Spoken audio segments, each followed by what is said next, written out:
Nah, oleh karena itu kada dibenarkan kita membaca doa, membaca munajat yang disusun oleh para aulia. Para aulia itu kecuali kita mengerti makna-maknanya. Lain halnya dengan doa yang diajarkan oleh Nabi, nah itu untuk umum. Doa yang diajarkan oleh Rasulullah Sallallahu Alaihi Wasallam, baik kita mengerti atau kada mengerti maknanya, itu sudah sah. Karena doa Nabi berlaku untuk semua golongan, kada betaha salah, kada betaha luput. Nah, demikian pula doa-doa yang ada dalam Al-Quran. Walaupun kita kada paham maknanya, kita baca itu sudah berpahala. Kita kada mengerti artinya Rabbana taqabbal minna innaka antas samiul alim wa tub alaina innaka antat tawwabur rahim misalnya. Walaupun kita kada mengerti, baca sudah jadi doa itu.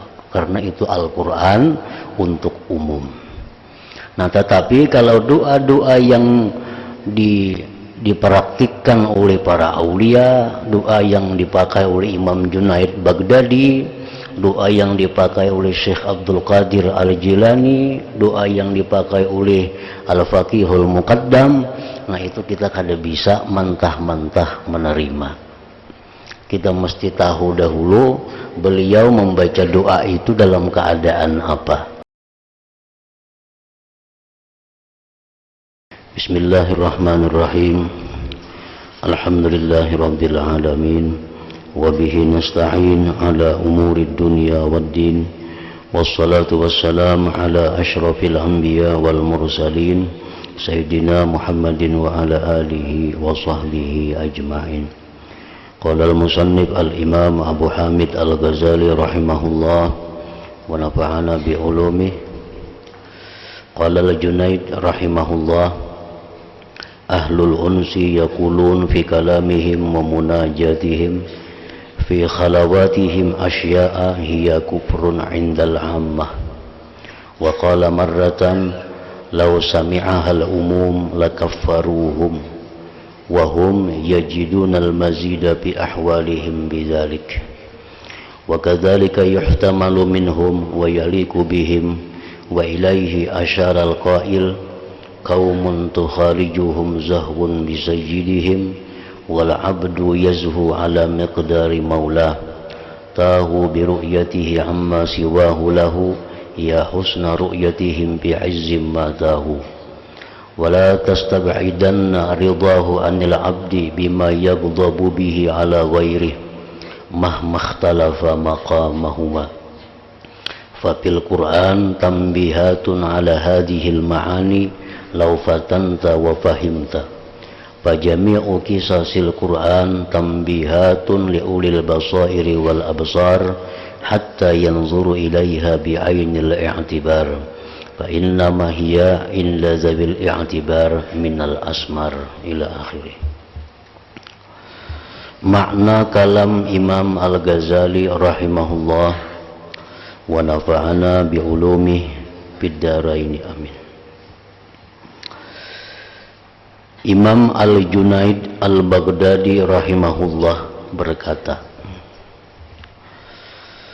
orang-orang yang berjinak hati mereka, orang-orang yang berjinak hati dengan Tuhan, orang-orang yang begitu manja dan mesra dengan Allah,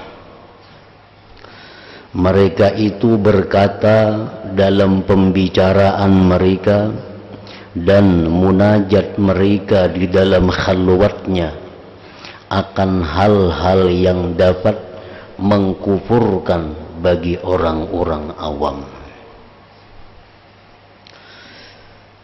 Munajat yang digunakan oleh orang yang sudah begitu dekat dengan Allah itu dipakai oleh orang awam bisa mengakibatkan kekafiran bagi mereka itu. Nah, oleh karena itu kada dibenarkan kita membaca doa, membaca munajat yang disusun oleh para aulia. Para aulia itu kecuali kita mengerti makna-maknanya.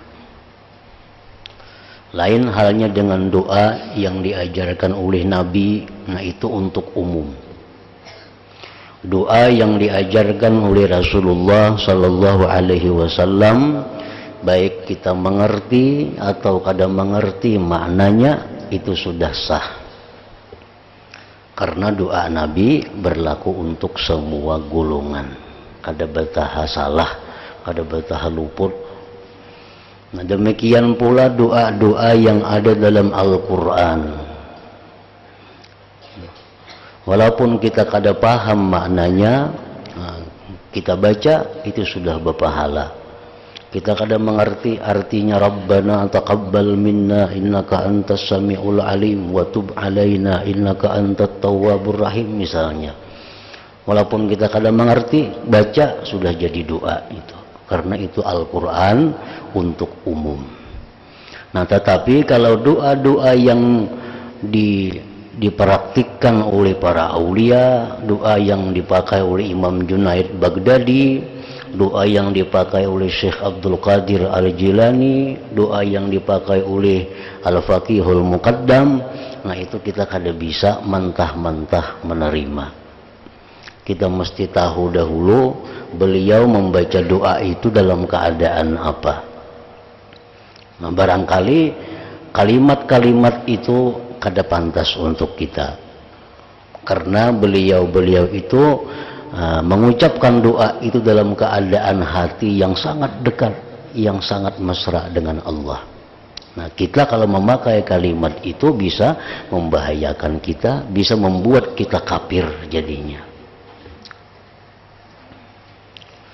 Doa dari Syekh Abdul Qadir Jilani belum tentu baik untuk kita. Doa dari Junaid Baghdadi bagus doanya untuk sidin, sesuai dengan makam dan kedudukan sidin di sisi Allah.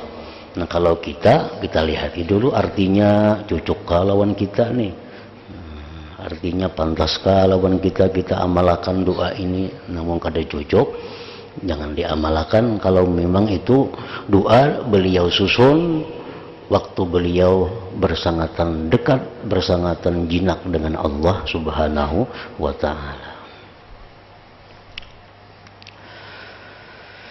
Pada suatu kali Al-Junaid Al-Baghdadi ini berkata, jikalau pembicaraan orang yang berjinak hati itu didengar oleh orang awam, niscaya mereka itu mengkafirkannya. Nah, doa-doa orang itu, doa-doa orang yang sudah jinak dengan Allah, kalau didengar oleh orang awam itu bisa dianggapnya kafir doa itu. Nabi kita pernah berdoa dengan Allah dalam satu kejadian, yang mana kejadian itu sangat kritis dalam peperangan Badar. Nah, perang Badar itu merupakan perang besar pertama kaum muslimin dengan orang kafir Quraisy. Orang Islam berjumlah 313 orang dengan peralatan yang sangat sedikit, sedangkan orang kafir lebih 1000 peralatan yang lengkap. Nah, berhadapan dua pasukan ini.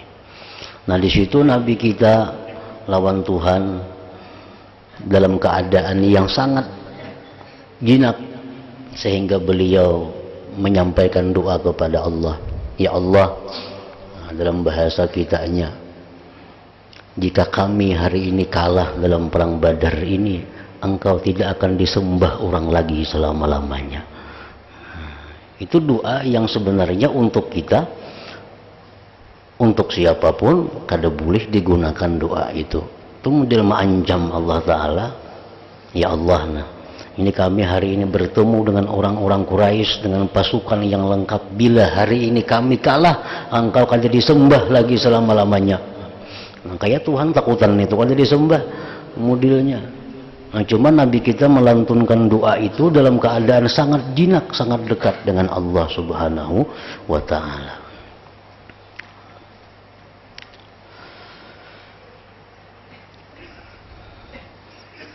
Kayak kita misalnya berdoa, nah ya Allah umpamanya kabulakan doa ulun nina, ulun banyak hutang, lunasiakan hutang ulun. Bila pian kada lunasi ulun bakapir, ada artinya doa kita, serkapir bujuran kita. Mengancam Tuhan nangka itu, karena kita kedudukan kita, makam kita kada seperti makam-makam orang yang para aulia itu. Ya Allah, nah hamba susah, bila kada sugih hamba bakapir, ada peduli Tuhan 1000 kita bakapir, kada ada urusannya bagi Tuhan, kada mengganggu kebesaran Tuhan, kada mengganggu keagungan Allah.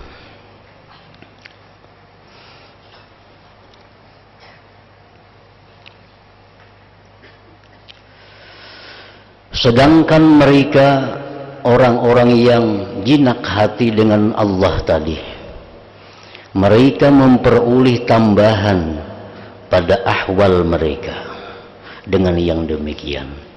Nah, padahal mereka dengan kata-kata yang tadi justru bertambah dekat dengan Allah.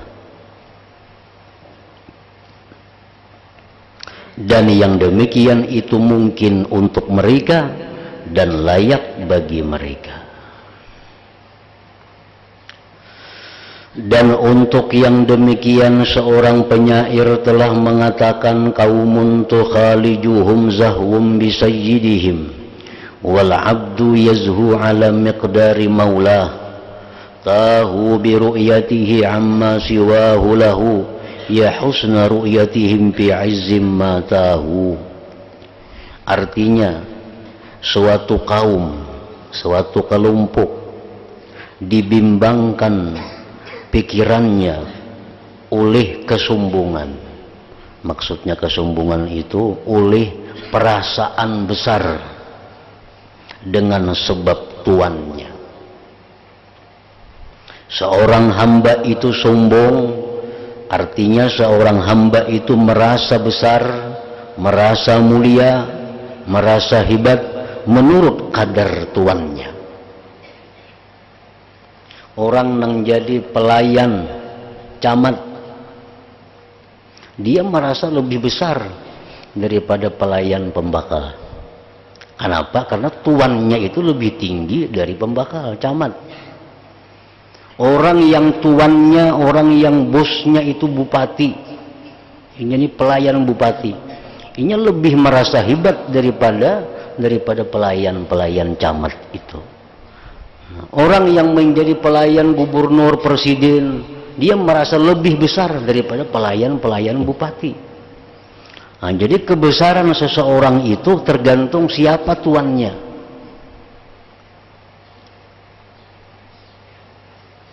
Mereka sombong, mereka merasa besar dengan melihatnya dari orang lain kepadanya. Alangkah baiknya mereka melihatnya dengan kemuliaan apa ia menyombongkannya. Nah, kalau kita ini merasa besar, nah, karena kalau kita ini merasa mulia dengan bahwa kita ini adalah pelayan Allah, nah itu sesuatu yang bagus, nah, sesuatu yang mulia. Dan pelayan Allah ini macam-macam pulang tingkatannya. Macam orang pelayan, orang tuan juga macam-macam.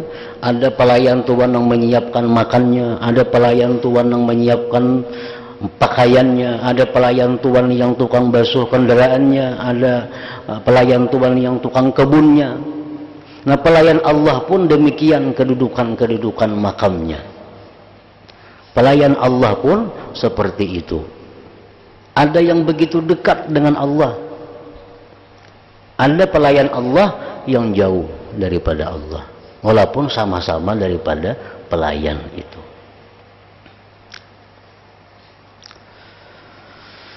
Dan tidaklah kamu menganggap jauh, dan tidaklah kamu menganggap jauh, artinya sangat mungkin terjadi bahwa ridanya Allah, ridanya dia Allah kepada seseorang hamba dengan apa yang marah dia kepada yang lain, manakala berbeda makam keduanya.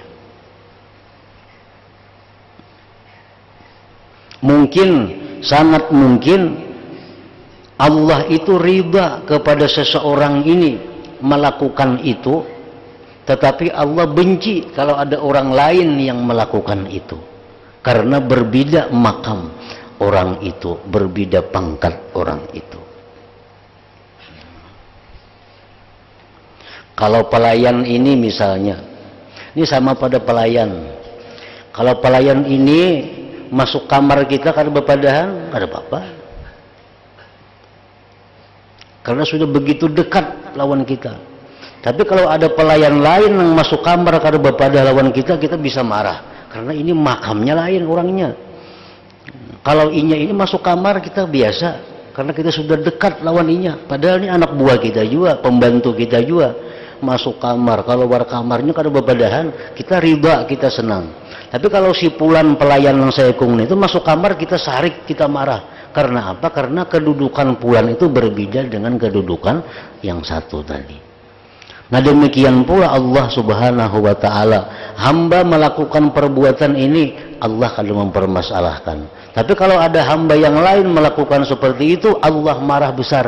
Nah itu mungkin terjadi karena berbeda makam dan kedudukan orang itu di sisi Allah subhanahu wa ta'ala. Walaupun sama-sama pada hamba Allah, sama-sama seorang muslim, sama-sama mukmin, sama-sama umat Nabi Muhammad sallallahu alaihi wasallam. Jadi jangan hendak menuruti orang dalam hal kemaksiatan.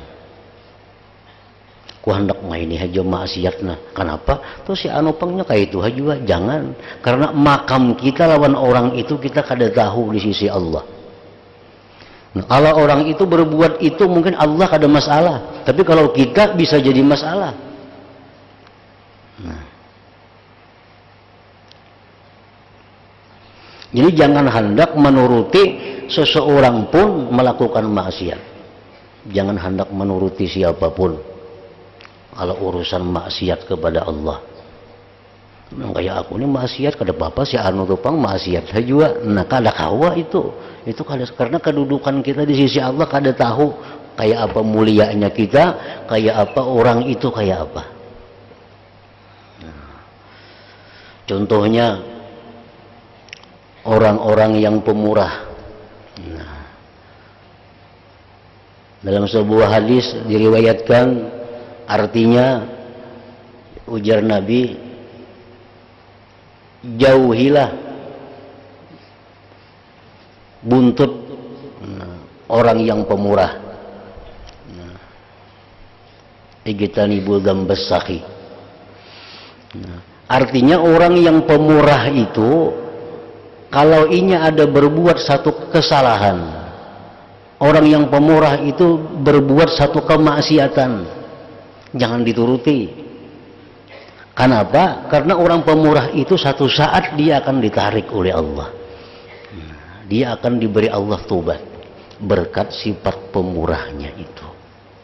Ada orang pemurah misalnya, inya berbuat maksiat, kita hendak nuruti, jangan dituruti. Karena orang pemurah itu dia sangat mudah untuk ditarik, dikembalikan oleh Allah Subhanahu wa taala ke jalan yang benar. Kecuali kita pemurah juga, itu pun kalau tentu sama juga pemurahnya. Nah, ujar Nabi lagi, ittaqu zallatal alim wantaziru fai'atah. Ujar Nabi, takutilah tergelincirnya orang alim dan tunggulah kembalinya dia. Kita berbuat maksiat, tuan guru itu kan buat maksiat saja juga, jangan dituruti tuan guru itu. Karena tuan guru ini sangat mudah untuk kembali ditarik oleh Allah berkat ilmu yang ada pada dirinya itu. Karena kawal dituruti. Orang-orang keturunan Nabi, orang-orang keluarga Nabi, Habib kada kau dituruti maksiat. Habib mah maksiat dah, kada kau dituruti karena mereka ada jalan khusus mendapat kemudahan untuk dikembalikan oleh Allah kepada jalan yang benar. Kita kada tantu kayak itu. Jadi tidaklah jauh Artinya sangat mungkin bahwa ridhanya dia Allah kepada seseorang hamba dengan apa yang marah dia kepada yang lain, manakala berbeda makam keduanya, makam punya kedudukan, pangkat keduanya di sisi Allah Subhanahu wa ta'ala.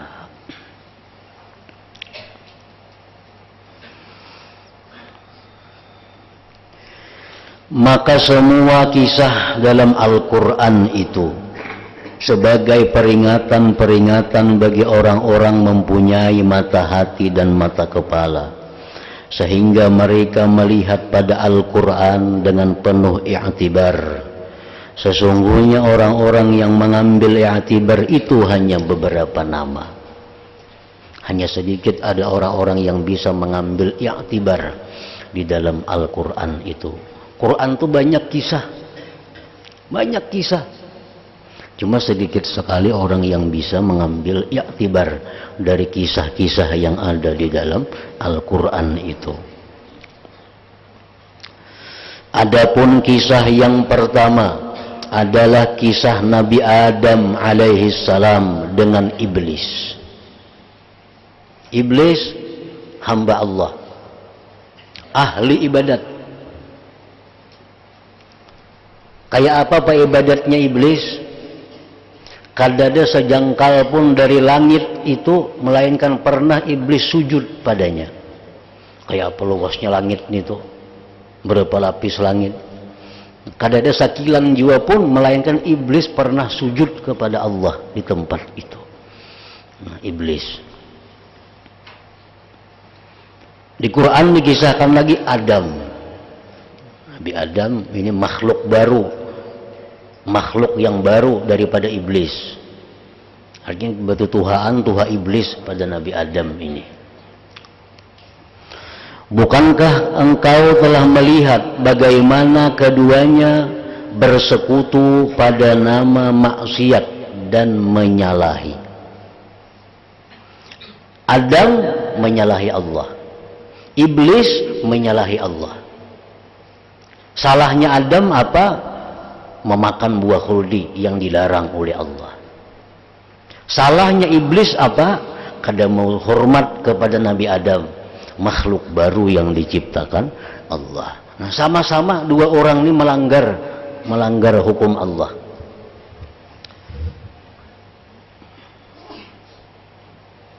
Kemudian keduanya berlainan pada pilihan dan perlindungan. Tapi akhir ceritanya, dua orang yang sama-sama melanggar hukum Allah ini kada sama akhirnya. Adam lawan iblis ini. Adapun iblis, maka ia telah putus asa dari rahmatnya dan katakan bahwa iblis termasuk dari yang dijauhkan dari Tuhan. Adapun Nabi Adam alaihissalam, maka dikatakan padanya, wa asa Adamu rabbahu faghawa thumma jtabahu rabbuhu fataba alaihi wa hada. Artinya, dan durhakalah Adam kepada Tuhannya karena melanggar memakan buah khuldi itu, dan sesatlah ia Adam itu. Kemudian Tuhannya memilihnya, maka dia terima tobatnya dan memberinya petunjuk. Nah, iblis maksiat, Adam maksiat, tapi di sisi Allah penilaiannya berbeda. Adam didekatkan oleh Allah, sedangkan iblis diusir oleh Allah. Kenapa berbeda kayak itu? Maka sama-sama maksiat, karena keduanya itu mempunyai makam tingkatan yang berbeda di sisi Allah Subhanahu wa ta'ala. Si Fulan umpamanya, si Fulan ini minum arak secangkir, si Fulan ini minum arak secangkir sama. Tapi si Fulan yang pertama ini minum arak secangkir, gara-gara arak itu bisa jadi waliullah. Kayak apa caranya? Sebabnya minum arak lalunya tubat. Nah, tubat lalunya menyesal dosanya, memperbaiki dirinya, mendekatkan lawan Tuhan, karena Tuhan sayang lawan inya. Nah, ada yang saya kong ini minum arak sama secangkir juga, tapi karena inya kada tubat kepada Allah, karena menganggap remeh itu, akhirnya diusir, dijauhkan dari Allah. Jadi kada kawa kita bertuturutan maksiat itu, kada kawa. Bisa kita nang dipilih Tuhan jadi orang baik, bisa kita nang dijauhkan darinya, kada kawa. Ini contohnya Nabi Adam, iblis, sama-sama pada maksiat lawan Tuhan, tapi akhirnya apa? Adam yang jadi orang mulia, iblis jadi orang yang terkutuk. Nah, sama nang kayak tadi dalam munajat lawan dialog kita lawan Allah itu, jangan menyamai orang-orang yang berbeda kedekatannya lawan Allah.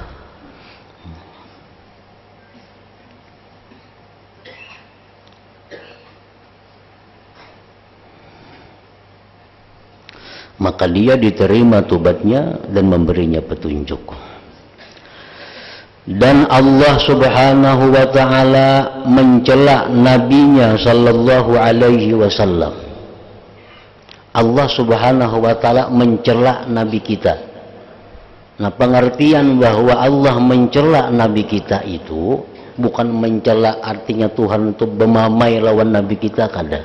Allah kada pernah mencela nabi kita. Apabila ada hadis atau Al-Quran yang artinya bahwa Allah itu mencela nabinya, artinya bahwa Allah memberikan pelajaran kepada nabi dengan cara yang tegas. Kan macam guru itu memberi pelajaran lawan murid ini macam-macam. Kalau itu ibarat manusia, ada waktunya kadang-kadang lemah lembut, ada kadang-kadang tegas. Nah ini Allah Ta'ala pun dengan Nabi demikian. Ada kadang-kadang Allah dengan lembut menyampaikan wahyu kepada Nabi, ada kadang-kadang dengan tegas. Nah, oleh bahasa Arab disebut itu mencela, bukan mencela karena kekurangan, karena kesalahan Nabi, kada macam itu artinya. Artinya Allah memberikan wahyu kepada Nabi, perintah dengan sesuatu yang tegas.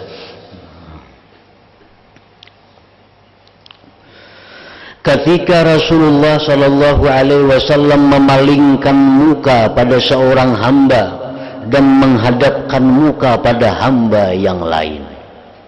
Ini Nabi ini ada dua tamu yang dihadapi sidin. Ada dua tamu. Nah, Nabi kita waktu itu hanya menghadapkan wajah kepada satu tamu ini. Tamu yang saya kemudian kada dihiraukan oleh Nabi. Kada dihiraukan oleh Nabi. Padahal keduanya itu Nabi sama-sama punya tujuan ibadah. Padahal tindakan Nabi itu, niat sidin itu adalah ibadah. Kenapa sidin memalingkan muka, menghadapkan muka ke sini aja, kada ke sana? Tujuan sidin itu baik, tujuan sidin itu ibadah. Tapi ditegur oleh Allah. Nah, ditegur oleh Allah. Akan tetapi pada waktu itu keduanya berbeda. Berbeda. Kenapa Nabi kita ditegur oleh Allah? Pada tujuan sidin itu ibadah. Memandang satu orang ini aja, nah saya kemudian kalau dipandang sidin. Tujuan sidin itu bagus. Tapi Allah menegur. Kenapa Allah menegur? Karena makam di sisi Allah lebih mulia nang kada dipandang Nabi itu orangnya. Nah, makam di sisi Allah mulia, yang lebih mulia yang kada dihiraukan Nabi itu orangnya. Lalu Allah menegur, jangan hanya memandang ke sana, sebab nang kada dipandang itu kedudukannya lebih mulia di sisi Allah.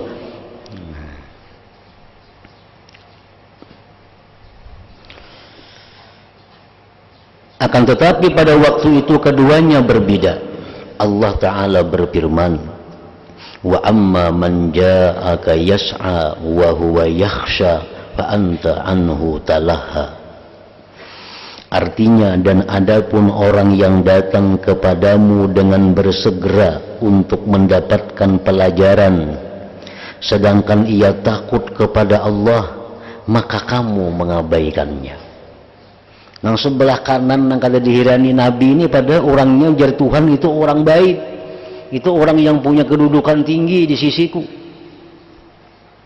Allah Ta'ala berfirman pada ayat yang lain, amma man istaghna fa anta lahu tasadda.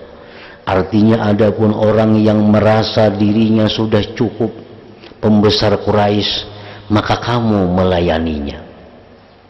Ini tokoh-tokoh Quraisy yang belum masuk Islam, kenapa engkau melayani mereka itu? Kadang menghiraukan orang-orang yang punya nama di sisi Allah Subhanahu wa Ta'ala. Padahal tujuan Nabi itu bagus, niat sidin itu bagus. Nah, beliau kadang menghiraukan ini karena beliau sudah tahu orangnya sudah kuat iman. Nah, orangnya sudah Islam, imannya sudah kuat. Walaupun ini kadang dihiraukan, tetapnya kadang merubah keimanannya kepada Allah dan Rasul. Adapun ini orang yang hendak dibujuk Nabi supaya masuk Islam.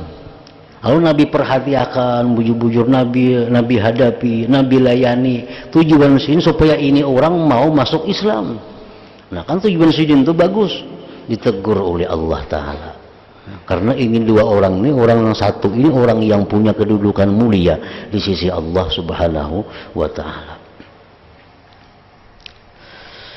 Seperti demikian juga Allah memerintahkan kepada Nabi sallallahu alaihi wasallam untuk duduk bersama suatu golongan. Allah Azza wa Jalla berfirman, "Wa idza ja'aka alladziina yu'minuuna bi ayatina faqul salamun 'alaikum." Artinya apabila orang-orang yang beriman kepada ayat-ayat kami itu datang kepadamu, maka katakanlah salamun 'alaikum. Keselamatan bagi kalian. Artinya bila datang kepada engkau wahai Rasul, orang-orang yang beriman, maka terimalah mereka, layanilah mereka itu, ajarilah mereka itu. Dan disuruhnya Nabi SAW berpaling dari selain mereka. Allah Ta'ala berfirman, wa idza ra'aital ladzina yakhuduna fi ayatina fa'rid anhum. Artinya, dan apabila kamu melihat orang-orang yang memperuluk-ulukkan ayat-ayat kami, maka tinggalkanlah mereka itu. Sampai pada firman Allah, fala taq'ud ba'da dzikra ma'al qaumil zalimin. Artinya, maka janganlah kamu duduk bersama orang-orang yang zalim itu sesudah dapat peringatan dari Allah Subhanahu wa Ta'ala. Allah Ta'ala berfirman lagi, wasbir nafsaka ma'al ladzina yad'una rabbahum bil ghadati wal 'ashyi. Artinya, maka bersabarlah kamu, bertahanlah kamu bersama orang-orang yang menyeru Tuhan di pagi dan sore hari. Nah, jadi di sini kisah-kisah Al-Qur'an. Ini Al-Qur'an semuaan. Kisah-kisah ini adalah menunjukkan bahwa manusia itu berbeda-beda makam dan kedudukan mereka di sisi Allah Subhanahu wa Ta'ala. Dan Rasulullah diajarkan oleh Allah bagaimana cara menghadapi orang-orang yang punya kedudukan tinggi di sisi Allah, bagaimana menghadapi orang-orang yang belum ada punya kedudukan di sisi Allah. Nah, diajarkan di dalam kisah-kisah tadi. Maka seperti itu juga al-imbisat dan al-idlal itu mungkin dari sebagian hamba, tidak dari sebahagian yang lain. Di antara imbisatnya kejinakan hati itu adalah ucapan Nabi Musa alaihi salam, in hiya illa fitnatuka tudillu biha man tasha wa tahdi man tasha. Artinya, itu hanyalah cobaan dan dari engkau sesatkan dengan cobaan itu siapa yang engkau kehendaki, dan engkau beri petunjuk kepada siapa yang engkau kehendaki. Nah, ucapan Nabi Musa ini beliau ucapkan kepada Allah di waktu beliau dalam keadaan sangat jinak dengan Allah. Beliau Nabi Musa munajat kepada Allah di Tur Sina. Begitu bulik ke kampung sekian puluh hari, munajat di sana, bulik ke kampung, tahu-tahu penduduk kampung nang Islam ini bermurtad, berpindah Tuhan, nang dulunya menyembah Allah sekarang menyembah anak sapi karena ditinggalkan Nabi Musa munajat tadi. Lalu Nabi Musa dalam dialognya kepada Allah melihat orang kampung ini kadang menyembah Allah lagi, menyembah anak sapi. Kemudian Nabi Musa, ya Allah, engkau pang menyesatkan mereka, jadi sesat mereka itu. Madahkan Tuhan menyesatkan Nabi Musa. Padahal itu kata-kata yang sebenarnya kada patut diucapkan kepada Allah kalau dalam keadaan normal seseorang. Tapi begitu Nabi Musa dalam keadaan jinak hatinya kepada Allah, beliau mengatakan, pian pang menyesatkan, sesat saya mereka semuaan. Nah, itu bahasa kitanya. Dan ucapan Nabi Musa alaihi salam pada memberi alasan dan beruzur ketika dikatakan kepadanya, idhab ila Fir'aun, artinya pergilah kepada Fir'aun, maka ia berkata, walahum alayya dzambun. Ajar Tuhan, hai Musa, datangi Fir'aun. Itu perintah Allah. Ujar Musa, kada hendak datangi Fir'aun, sebab ulun ada salah lawan Fir'aun itu. Wani menantang Allah Ta'ala Nabi Musa nih. Disuruh Tuhan kan datangi Fir'aun. Ya Nabi Musa kada hendak, ulun ada kesalahan lawan inya. Dan ucapan beliau, inni akhafu ayyukadzibuni wa yadhiku sadri wa la yantaliqu lisani, sesungguhnya aku takut bahwa mereka akan mendustakan aku dan sempitlah dadaku dan tidak lancar lidahku. Jadi Tuhan, wahai Musa, datangi Fir'aun, ajak dia masuk Islam. Jadi Musa, ulun kada wani ke situ. Kalau pindah didustaakannya kayaknya ulun sakit hati. Nabi Musa menantang Allah, disuruh Tuhan datangi Fir'aun. Ya Nabi Musa, ulun takutan kalau didustaakannya, kayaknya ulun sakit hati kada kau bepandir lagi. Dan ucapan beliau, innana nakhafu ayyafruta alaina aw ayyatuqa, artinya sesungguhnya kami khawatir bahwa ia segera menyiksa kami atau akan bertambah melampau batas. Padahal yang menyuruh ini Allah. Bila Allah menyuruh, pasti Allah akan menolong, Allah pasti akan membantu, menjaga. Kada akan mati, kada akan disiksa Fir'aun. Tapi Nabi Musa kada mau.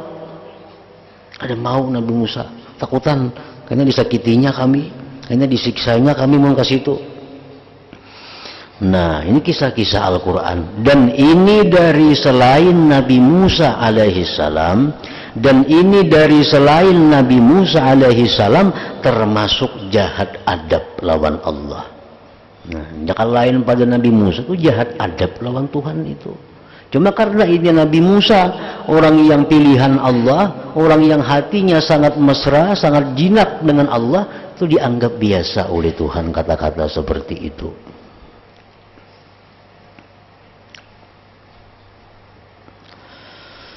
Dan ini dari selain Nabi Musa alaihissalam termasuk jahat adab, karena sesungguhnya orang yang ditempatkan pada maqamul uns itu berlemah lembut dan dimaafkan. Nah, orang yang berada dalam maqamul unsi, dalam makam jinak dengan Allah, itu tingkah lakunya nang kayak apa aja dimaafkan Tuhan aja. Nah, di saat dalam keadaan seperti itu. Dan tidak dimaafkan bagi Nabi Yunus alaihi salam apa yang kurang di bawah dari ini. Nabi Yunus, Nabi juga, berbuat sesuatu kada seberat Nabi Musa, tapi kada dimaafkan oleh Allah. Nabi Yunus berdakwah di suatu kampung, ada penduduk kampung yang kada maasi.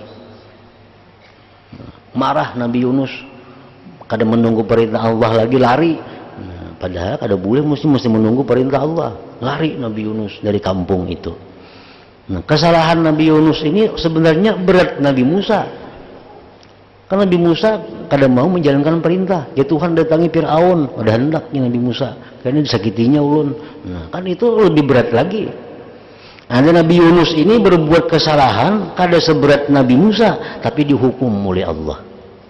Nabi Yunus dihukum oleh Allah, maka ia disiksa karena beliau ditempatkan pada maqamul qabdi dan haibah. Maka ia disiksa dengan dipenjara pada perut ikan yang besar dalam 3 kegelapan. Kegelapan malam, kegelapan laut, kegelapan perut iwak, 3 kegelapan. Dan ia dipanggil sampai hari kiamat. Laula an tadarakahu ni'matun mir rabbih lanubida bil ara wa huwa mazmum. Artinya, jikalau sekiranya ia tidak mendapat nikmat dari Tuhannya, niscaya ia Nabi Yunus tadi dicampakkan ke tanah tandus dalam keadaan tercela. Al-Hasan berkata, Al-Ara pada ayat ini artinya hari kiamat. Nabi kita sallallahu alaihi wasallam dilarang untuk mengikutinya. Nabi dilarang Tuhan, jangan kayak Nabi Yunus. Dan dikatakan kepada beliau, pasbir li hukmi rabbik wala takun ka sahibil hud idznada wa huwa makzum. Artinya, ujar Tuhan, maka bersabarlah engkau wahai Muhammad terhadap ketetapan Tuhanmu, dan janganlah kamu seperti orang yang berada dalam perut ikan Nabi Yunus ketika ia berdoa sedang ia dalam keadaan marah kepada kaumnya. Nah, perbedaan-perbedaan ini sebagian daripadanya karena adanya perbedaan pada ahwal dan makam-makam kedudukan-kedudukan. Kan nabi-nabi itu kada sama juga kedudukan, walaupun sama-sama nabi, tapi tingkatan di sisi Allah kada sama. Nabi ini berbuat itu dimaafkan Tuhan. Kalau nabi ini dihukum Tuhan. Nah, perbedaan-perbedaan ini sebagian daripadanya karena adanya perbedaan pada ahwal dan makam-makam kedudukan mereka. Dan sebagiannya karena apa yang telah terdahulu pada zaman azali dari kelebihan antara satu dengan yang lain dan keterpautan pada pembahagian antara hamba-hamba. Allah Ta'ala berfirman, وَلَقَدْ فَضَّلْنَا بَعْضَ النَّبِيِّينَ عَلَى بَعْضٍ. Artinya, dan sungguh telah kami lebihkan sebagian nabi-nabi itu atas sebagian yang lain. Allah Ta'ala berfirman, minhum man kallamallah wa rafa'a ba'dahum darajat. Artinya, di antara mereka ada yang Allah berkata-kata langsung dengan dia seperti Nabi Musa, dan sebagiannya Allah meninggikan beberapa derajat. Nah, maka sebagaimana nabi-nabi pun demikian tadi, maka aulia-aulia pun demikian pula. Orang-orang biasa pun di sisi Allah berbeda-beda, walaupun sama badang sanak, walaupun sama bakawan, tapi kedudukan di sisi Allah kada sama antara satu dengan yang lain. Jadi dalam urusan maksiat, dalam urusan yang haram, jangan hendak menuruti siapa jua pun. Karena barangkali yang dituruti itu diterima Tuhan tobatnya, seorang kada diterima Tuhan tobatnya.